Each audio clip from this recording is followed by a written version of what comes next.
क्या इस बार इलेक्शन में पीआरडी वाले रहेंगे, क्योंकि वो तो धरने स्पॉट पे हैं। डबल इंजन की सरकार है और भर्ती वाले सड़कों पे। जिस चीज़ के लिए खाकी दी है आपने, हमें उसे 365 दिन पहनने दो। ऐसा ना हो कि 6 महीने हम खाकी पहने, 6 महीने बाद उसी खाकी में हमें मजदूरी करनी पड़े। हमारा विभाग इतना टैलेंटेड और इतना ज्ञानी और विज्ञानी है तो होमगार्ड में रजिस्ट्रेशन कराए ना, पुलिस विभाग में रजिस्ट्रेशन कराए। जो 45 साल का है, 50 साल का है, 54 साल का है, रिटायरमेंट हो जाएगा वो, लेकिन उसके दिन पूरे नहीं होंगे। जो आज का जो लेबर है जो काम कर रहा है 8 घंटे, वो 800 रुपये ले रहा है, 700 रुपये ले रहा है। हम तो 650 पे रुके हुए हैं। भाजपा के पास पावर है, केंद्र में भी पावर है, राज्य में भी पावर है, लेकिन वो पावर जो है गरीबों को सताने की पावर है, गरीबों का हक अधिकार खाने की पावर है। मुख्यमंत्री जी ने सुना नहीं, फिर क्या करें? तो सुना नहीं सर, उसको सुनाने के लिए भी हमारे पास बहुत यंत्र है। तो धामी जी परिचित है हमारे से, धामी जी जानते हैं मुझे बहुत अच्छे से। सुनना पड़ेगा, दैट इज फाइनल। नहीं सुनेंगे तो हम सुनवाएंगे। ड्यूटी पे और भी नहीं रहेंगे और इनको वोट भी नहीं देंगे इस सरकार। भाइयों बहनों, पलाग नमस्कार। जो आप मेरे पीछे तस्वीर देख रहे हैं, ये जो टेंट देख रहे हैं, ये कोई अवैध कब्जा नहीं किया है। यहाँ पे लोगों ने अवैध कब्जा करके नहीं बैठे हैं, बल्कि ये है देहरादून का धरना स्पॉट।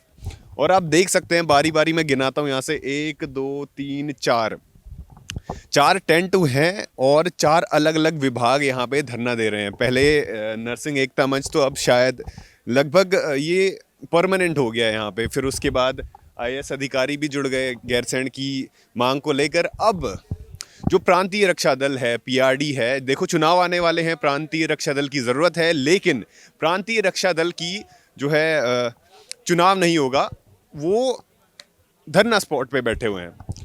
इस बार प्रांतीय रक्षा दल शायद उत्तराखंड में चुनाव में हेल्प ना कर पाए, क्योंकि वो धरना स्पॉट पे बैठे हुए हैं। आइए इस बार जानते हैं कि प्रांतीय रक्षा दल वाले क्यों धरने पे बैठे हुए हैं, क्या उनकी मांगे हैं, उसको देख के इनके पास चलते हैं। साहब, क्या चल रहा है ये सर पीआरडी जवानों की अनिश्चितकालीन हड़ताल चल रही है। इनकी सरकार से 2 मांगे हैं। ये 1948 विभाग के वो पीआरडी जवान हैं जो हर तरह की सेवाएं उत्तराखंड में देते हैं।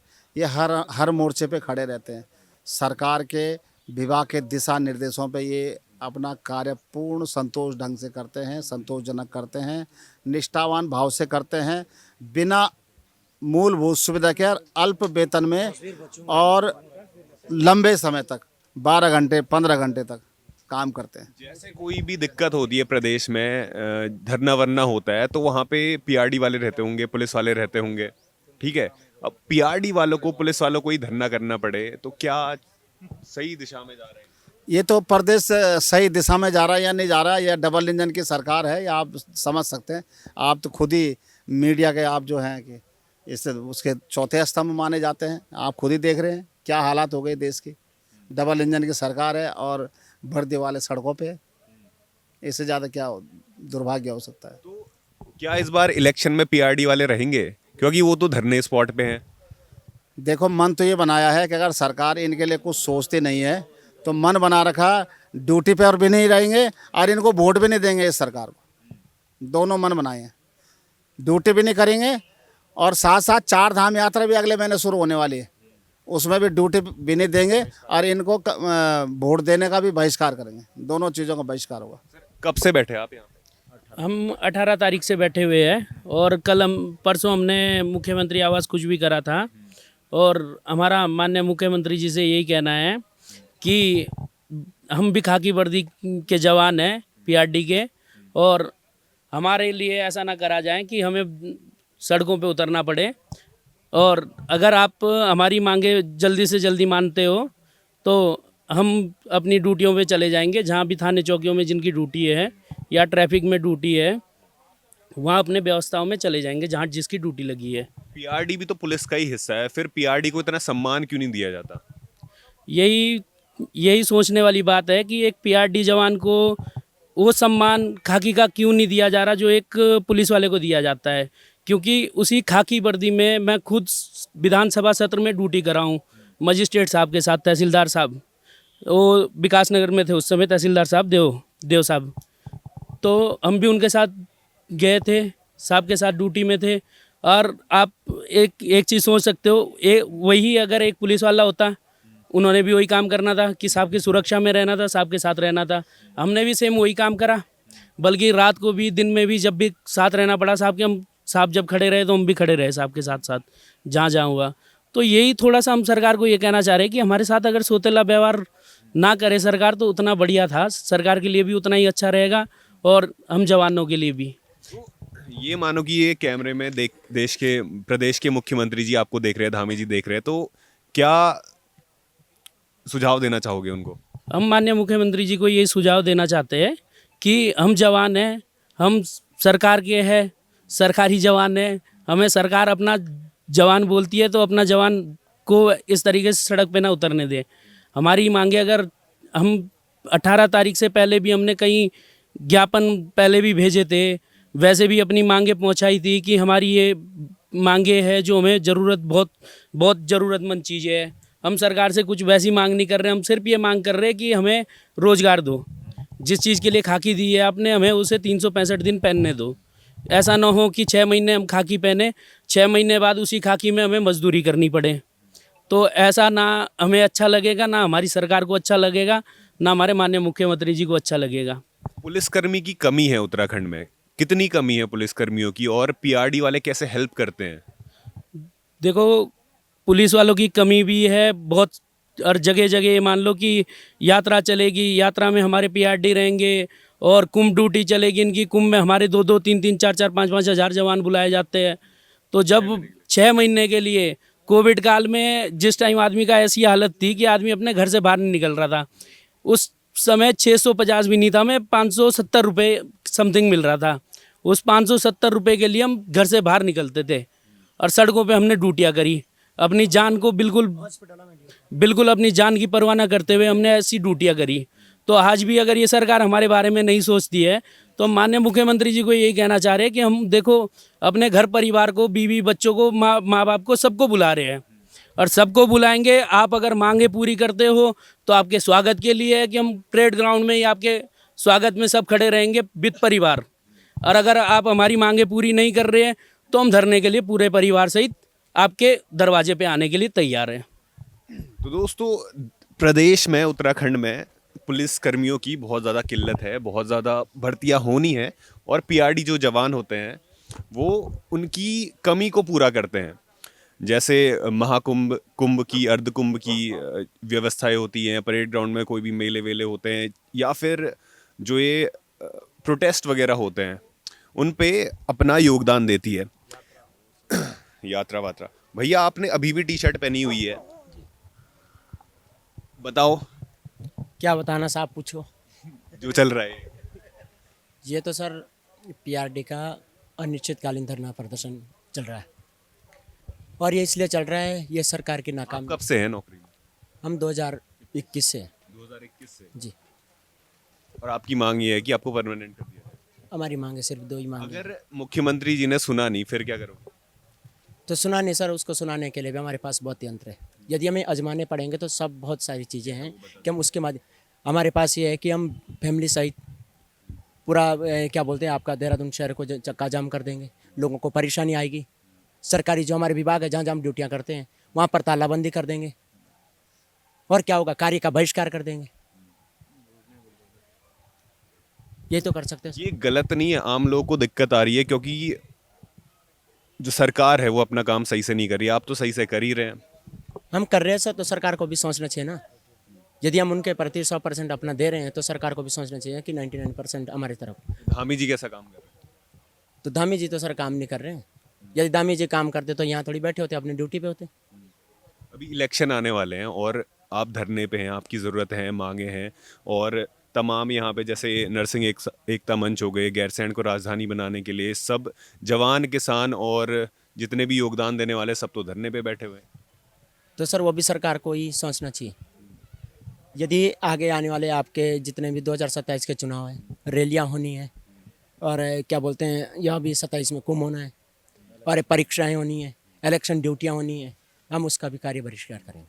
तो अगर कार्य का बहिष्कार रहा तो क्या दिक्कत हो सकती है राज्य को और राज्य के लोगों को? जैसे वर्दी वालों की तो पहले ही कमी है सर। अगर पीआरडी भी जैसे 10,000 लगभग पीआरडी है, अगर वो भी कायरे बहिष्कार करेंगे तो सरकार के लिए हाँ अड़चन ही आएगी उस चीज़ में। जो भी प्रोटोकॉल रहता है सरकार का उसमें ड्यूटियाँ हैं, सब चीज़ में समस्याएं आएगी सरकार को। अभी अर्ध कुंभ भी आने वाला है। हाँ कुंभ भी आएगा, उसमें भी सबसे ज़्यादा योगदान पीआरडी का ही रहता है, उसमें भी दिक्कतें आएगी। हर चौक पे आपको यातायात में संभालता हुआ पीआरडी का जवान दिख जाएगा, थाने चौकी में पीआरडी का जवान दिख जाएगा, तमाम जगह जो भी सरकारी एजेंसियां वहाँ सब जगह पीआरडी जवान ही दिख जाता है। तो आपकी ड्यूटी कितने दिन कराई जाती है? ऐसा कोई निश्चित नहीं है कि मेरे को इतने दिन की ड्यूटी मिलेगी। अगर मेरे को 15 दिन के लिए कुंभ का आयोजन जो भी है, जो निर्देश आते हैं उस हिसाब से जाना पड़ता है। अभी खेल कुंभ चलता है तो पैसे 15 दिनों के ही मिलते हैं। हाँ पूरे महीने के जितने दिन ड्यूटी 650। पूरे महीने के पैसे मिलते हैं, लेकिन वैसे मिलते हैं जितने दिन आप ड्यूटी पर जाओगे आपको 650 रुपये मजदूरी के तौर पर शाम को दिया जाएगा।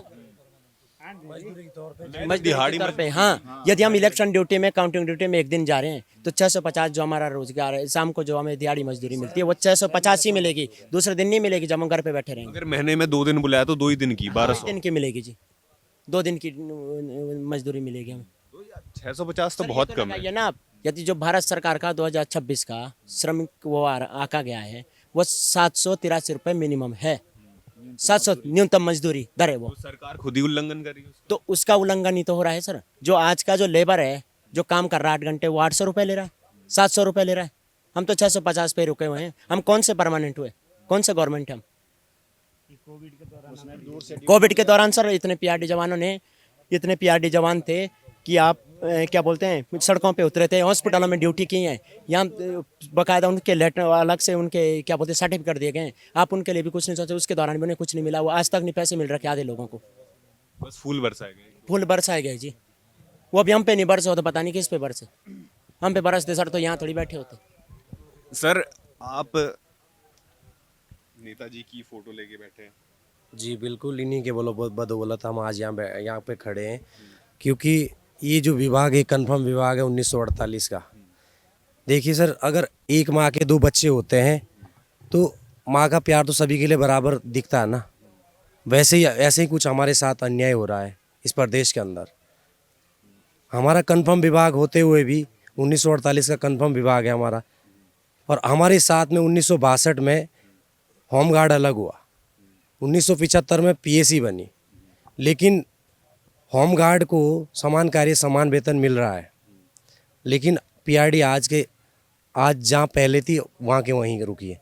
पहले ये हुआ करता था, पहले जो वेतन बढ़ता था वो क्या बोलते हैं पीआरडी का बढ़ता था, उसके बाद बढ़ता था होमगार्ड का भी। लेकिन सरकार तो कहीं नहीं सुन रही हमारी। जिस टाइम सरकार को ज़रूरत पड़ती है, 2021 में हमने जब अपने जान में जोखिम डालते हुए, उस टाइम की मैं आपको एक पिक्चर दिखा रहा हूँ। ये देखिए, ये 2021 की जो कोविड की टाइम की जो पिक्चर है, कि हमने उस टाइम ड्यूटी की, वर्दी पहन के, पीपी किट पहन के तब जाके ड्यूटी निभाई। तो उस टाइम हमने सरकार का साथ दिया, पर लेकिन सरकार हमारी बिल्कुल कतई नहीं सुन रही कुछ भी। तो जो ये दिक्कत है वो उत्तराखंड में ही है या फिर और राज्यों में भी है? और राज्य में 45,000 जवान है उत्तर प्रदेश में। उत्तराखंड में 10,000 है। उत्तराखंड में 9,400 है जो आंकड़ा है अभी तक का। लेकिन क्या बोलते हैं उत्तर प्रदेश के जो पीआरडी जवान हैं वो कोर्ट से जीत चुके हैं, उनको समान कार्य समान वेतन के आधार मिल चुका है। लेकिन एक उत्तराखंड ऐसा है जो हमारे साथ, उत्तराखंड मैं सरकारी को बोलता हूँ, एक उत्तराखंड सरकार ऐसा है जो हमारे साथ सौतेला व्यवहार कर रही है। तो आपकी नियुक्ति कैसे होती है, मतलब आपको चयन कैसे किया जाता है? सरकारी प्रक्रिया के हिसाब से पेपर ऊपर कुछ नहीं होता, पर लेकिन ये है कि प्रशिक्षण होता है। प्रशिक्षण होता है 21 दिवस से 42 दिवस से प्रशिक्षण होता है। उस अकॉर्डिंग जो है, जो उस फिजिकल प्रक्रिया को पार करता है वही रखा जाता है। तो सरकार के मतलब आपके हिसाब से सरकार ने आपको जैसे 9,400 दिहाड़ी पुलिस वाले बना के रख दिया है। बिल्कुल सही बात है। हम तो अभी लगे हैं 2021 में, लेकिन कुछ लोग ऐसे भी है जो 54 के भर्ती है, 2003 के भर्ती है, 6 के है, 14 के है, 16 के है, और कुछ लोग ऐसे भी है जो मतलब रजिस्ट्रेशन के जरिए लगे भी है। उन्होंने आज तक 20 सालों में कम से कम 2000 दिन में ड्यूटी नहीं करी होगी। क्यों? क्योंकि जब साल में दो महीने रोजगार मिल रहा है, उसके बाद रेस्ट मिल रहा है, किसी को 6 महीने मिल रहा है, 4 महीने मिल रहा है, तो कैसे करेंगे? और इन्होंने एक चीज़ क्या करा, इन्होंने एक बिल ला रखा कि महीने में 1 दिन की सैलरी काटी जाएगी और उसका वो कल्याण कोष में जाएगा। जैसे कोई एक्सीडेंट हो जाता है, रिटायर होता है, वो चीज़ मिलेगा। लेकिन एक चीज़ बताओ, फिर इन्होंने लिमिटेड रखी है कि 3000 कुछ दिन होने चाहिए, उसको ही मिलेगा कल्याण कोष से पैसा। लेकिन एक चीज़ बताओ, जिनको ड्यूटी ही नहीं मिली होगी, जिन्होंने 2000 दिन पूरे ही नहीं किए होंगे, उनको कैसे मिल जाएगा? उन्हें कैसे मिल जाएगा रिटायरमेंट का पैसा? जो जिन जवान का जो अभी 45 साल पे है, 50 साल में है, और उनके अगर 2000 दिन पूरे नहीं हुए तो उनको कैसे मिल जाएगा वो पैसा? नहीं मिलेगा उन्हें पैसा। लेकिन उसमें तो लिमिटेड है ना, कम से कम 3000 दिन पूरे होने चाहिए, 3650 दिन होने चाहिए, उन्हें तो मिल नहीं पाएगा। लेकिन पैसा उनका भी काटा जा रहा है। हमारा तो चलो देखी जाएगी। ये अभी 1 साल भी नहीं हुआ जब ये बिल आया है, 1 साल पहले ही आया है। लेकिन ये सोचने की बात है ना, जिनके जो 45 साल का है, 50 साल का है, 54 साल का है, रिटायरमेंट हो जाएगा वो, लेकिन उसके दिन पूरे नहीं होंगे तो उसको पैसा नहीं मिल पाएगा। ये भी बहुत दुखद बात है। तो सर, अगला सवाल ये, अगर आपकी मांगे सरकार सुन लेती है तो आपको कितनी राहत मिलती है और कितने परिवारों को राहत मिलेगी? अगर सरकार के द्वारा हमारी बात को सुना जाता है और हमारे बात को फॉलो किया जाता है तो 9400 जो परिवार है पीआरडी जवानों का, उनका भरण पोषण हो पाएगा और उनकी जो रोज़मर्रा की ज़रूरतें जो नई सर 31,000 के समथिंग, क्योंकि होमगार्ड का इस समय 1027 रुपये के समथिंग है। और होमगार्ड का बेनिफिट ये है कि हर 6 महीने में उनका डीए इंक्लूड होता है, डीए मिलता है उनको। ये क्या है, दैनिक क्या होता है वो, ड्यूटी अनाउंस। तो जैसे मान लो 6 महीने में 700-800 रुपये डीए अनाउंस हुआ तो बढ़ा, तो 600 रुपये 700 रुपये बढ़ गए, 6 महीने में फिर बढ़ेगा, साल में 1000-1500 रुपये उनकी मानदेय बढ़ोतरी हो जाती है। ना तो उन्हें धरना करने की आवश्यकता है, ना ही उन्हें कोई रैली करने की आवश्यकता है, उनका ऑटोमेटिकली बढ़ जाएगा। और हम भी प्रदेश सरकार से यही आग्रह अनुरोध करते हैं कि 9400 क्या लगता है, आपकी सुनेगी सरकार? धामी जी सुनेंगे? सुनना पड़ेगा। नहीं सुना तो धामी जी परिचित है हमारे से, धामी जी जानते हैं मुझे बहुत अच्छे से, सुनना पड़ेगा, दैट इज फाइनल। नहीं सुनेंगे तो हम सुनवाएंगे। क्या आपकी आगे रणनीति है? हम अभी तो रिक्वेस्ट और प्रार्थना, पत्राचार, हाथ जोड़ के काम चला लें। अगर हमारी बातों को नहीं सुना गया, नहीं समझा गया और ना ही हमारे परिवारों की भरण पोषण की व्यवस्थाओं पे बात की गई तो हम आक्रोशित होकर रैली करेंगे, हम सरकार का विद्रोह करेंगे, क्योंकि हम सरकार को समर्थन करने वाले लोग हैं, सरकार की टाक खिंचाई करने वाले लोग नहीं हैं। विद्रोह कैसे करोगे? उग्र आंदोलन होगा, भूख हड़ताल होगी, रैली प्रदर्शन होगा। तो ये गलत नहीं है? एक तो आपका परिवार भी जो है इसमें सम्मिलित हो रहा है, आपके परिवार को भी दिक्कत आ रही है, और उग्र आंदोलन होगा तो आम जनता को भी दिक्कत आएगी, और जो भी ये अर्ध कुंभ होने वाला है उसमें आप लोगों की ज़रूरत है। तो सरकार को सोचना चाहिए इस बारे में। अब अगर सरकार इतनी होनहार और इतनी समझदार होती तो आज ये पीआरडी जवान जो 1948 का कन्फर्म विभाग है, आज ये रोडों पे रैलियां और धरना स्थल पे बैठ के अपनी मांगों को जो है सरकार से गुहार और पुकार के जरिए नहीं मनवाता। तो ये चल क्या रहा है सर, मतलब प्रदेश में, कि उपनल वाले भी हैं, ये नरसिंह एकता मंच वाले भी हैं, अभी ये बगल में हैं और अब आप आ गए, तो क्या लगता है सरकार सही हाथ में है सत्ता? सर मैं इस विषय पे आपको एक बात कहना चाहता हूँ, उपनल अन्य व्यवस्थाओं को तो नहीं मुझे पता है, लेकिन मुझे पीआरडी का भरपूर पता है और पूर्ण पता है। पीआरडी में झोल चल रहा है, झोल ऐसा चल रहा है कि इस विषय पे 2021 में धरना प्रदर्शन हुआ, उस समय माननीय मुख्यमंत्री मोदी जी से मैं डायरेक्टली मिला था और मेरे पदाधिकारीगण संगठन के सदस्य में मिले थे। तो मेरे द्वारा माननीय मुख्यमंत्री जी से आग्रह और अनुरोध किया गया था धामी जी से कि पीआरडी जवानों की जन समस्याओं को सुना जाए और इस विभाग की एसआईटी टीम गठित करके जाँच कराई जाए, लेकिन फॉलो नहीं हुई। उसके बाद 11 दिसंबर 2023 को निदेशालय में माननीय धामी जी आए पीआरडी जी के प्रांतीय रक्षा दल स्थापना दिवस पे, तो थोड़ा एक वहाँ पे प्रोटोकॉल का उल्लंघन हुआ जिसका मैं पनिशमेंट झेल चुका हूँ। तो मेरे द्वारा वहाँ भी तमाम मीडिया कर्मियों के समक्ष और तमाम जितने भी पीआरडी जवान थे उन सब लोगों के समक्ष यह बोला गया कि पीआरडी जवानों की जन समस्याओं का निवारण होना चाहिए और एसआईटी टीम गठित करके इस विभाग की जाँच होनी चाहिए। लेकिन वो दुर्भाग्य मेरा था कि विभाग का तो कुछ नहीं हुआ, ना एसआईटी टीम गठित हुई, ना विभाग के कोई कार्रवाई हुई, ना विभाग की कोई इंक्वायरी हुई, लेकिन हुई तो इस गरीब बेसहारा पीआरडी जवान पे हुई कार्रवाई हुई। और मैंने अपनी लड़ाई को तत्परता से रखते 17 महीने के बाद माननीय उच्च न्यायालय में अपनी गुहार और पुकार को मेंशन किया। और मैं धन्यवाद करता हूँ उत्तराखंड राज्य की न्यायपालिका का, माननीय उच्च न्यायालय का, कि जिन्होंने इस गरीब पीआरडी जवान को पीड़ा को समझते हुए और नौकरी पर यथावत बहाली का आदेश दिया। इस पे सरकार करप्शन कैसे करती है? बैकडोर एंट्री, रजिस्ट्रेशन, पंजीकृत। अब आप देखिए फोर्स में कोई रजिस्ट्रेशन नहीं होता है, कोई पंजीकृत नहीं होता है। अगर हमारा विभाग इतना टैलेंटेड और इतना ज्ञानी और विज्ञानी है तो होमगार्ड में रजिस्ट्रेशन कराए ना, पुलिस विभाग में रजिस्ट्रेशन कराए। देश की सुरक्षा व्यवस्था को संभालने वाली आर्मी व्यवस्था है, आर्मी व्यवस्था में रजिस्ट्रेशन कराए। लेकिन वहाँ पे तो कोई नहीं है, क्योंकि वहाँ पे कानून है, वहाँ पे व्यवस्था है। एक युवा कल्याण प्रांतीय रक्षक दल विभाग ही ऐसा है जहाँ पे ना तो कानून का डंडा है और ना ही कोई व्यवस्था है। जिसका जैसे मन करता है वह उसी तरह से पीआरडी को चलाई जा रहा है। और हम इस चीज़ से बहुत ही परेशान हैं और हमारा उत्तराखंड राज्य में इसी चीज़ के लिए शोषण किया जा रहा है और हम दर दर के सरकार के द्वारा सरकार के द्वारा और विभाग के द्वारा। जो बोला जाता है कि डबल इंजन की सरकार है, भाजपा के मुख्यमंत्री भी हैं, पीएम भी हैं और ज़्यादा पावर भाजपा के पास है, तो ऐसा होना चाहिए। बिल्कुल भाजपा के पास पावर है, केंद्र में भी पावर है, राज्य में भी पावर है, लेकिन वो पावर जो है गरीबों को सताने की पावर है, गरीबों का हक अधिकार खाने की पावर है, गरीबों का जो आत्मसम्मान है उसको झकझोर करने की पावर है। मैं उत्तराखंड राज्य सरकार का इतना समर्थन करता हूं कि मैं अब आपके मीडिया के चैनल के माध्यम से दोबारा पुनः एक दिन पहले भी बताया था और आज फिर बताता हूं।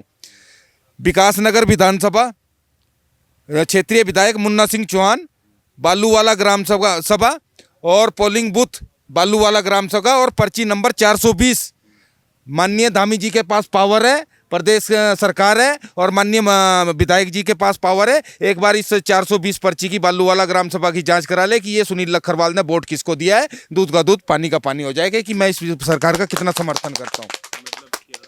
वोट देता हूँ मैं सरकार को, जब मैं वोट नहीं दूंगा तो सरकार कहाँ से बनेगी। इसी तरह मेरी तरह 9400 पीआरडी जवान इसी मंशा इस सोच के साथ आगे बढ़ेगा तो सरकार का उत्थान कहाँ से होगा, कैसे बनाएंगे सरकार। अभी अगला चुनाव भी आने वाला है, तो आप क्या चाहते हैं? मैं सरकार से आग्रह और अनुरोध इसी विषय पे करना चाहता हूं कि इन गरीब पीआरडी जवानों की पीड़ा को सुना जाए और इनकी समस्याओं का निवारण किया जाए। अगर इसी तरह से आप इनके साथ लुक्का छुपी का खेल खेलते रहेंगे, इनसे धरना प्रदर्शन रैली इस तरह के आयोजन कराते रहेंगे और लास्ट में इनको लॉलीपॉप दे देंगे, तो ऐसा ना हो कि पीआरडी जवान जो आज आपकी सरकार को समर्थन करता है, आपका सपोर्ट करता है, कल वो आपके विद्रोह के लिए खड़ा हो जाए। अब समय नहीं है विद्रोह करने का, क्योंकि पीड़ा तो हो रही है और आपको पता है कि लॉलीपॉप दे रहे हैं और सरकार आपकी सुन नहीं रही है। तो क्या लगता है परिवर्तन होना चाहिए? यस, अगर हमारी मैं अन्य व्यवस्थाओं पे नहीं बोलूंगा, लेकिन मैं अपनी पीड़ा पे बोलूंगा। मैं अपने 9400 पीआरडी जवानों की देखो ना, फिर अपनी क्यों दिक्कत अगर अन्य विकल्प देखा जाए तो सरकार परिवर्तन होना चाहिए, दैट इज फाइनल। तो दोस्तों, उत्तराखंड राज्य में 4000 रिक्त पुलिस पद हैं और जो 9400 ये पीआरडी के जवान हैं, ये लॉ एंड ऑर्डर को मेंटेन करने के लिए पुलिस की हेल्प करते हैं। पर अगर यही धरने में आ जाएंगे तो अभी कुंभ आने वाला है, अर्ध कुंभ आने वाला है, फिर इलेक्शंस आने वाले हैं, तो पुलिस की मदद कैसे होगी? ये बहुत ज़्यादा सोचने का और गहन विचार करने का विषय है और सरकार को ज़रूर इस पे संज्ञान लेना चाहिए। ये थी पीआरडी जवानों की दिक्कत, उनकी समस्याएं, और ऐसी समस्याओं और लोगों से मिलने के लिए बने रहिए न्यूज़ वाले नेटवर्क के साथ। धन्यवाद।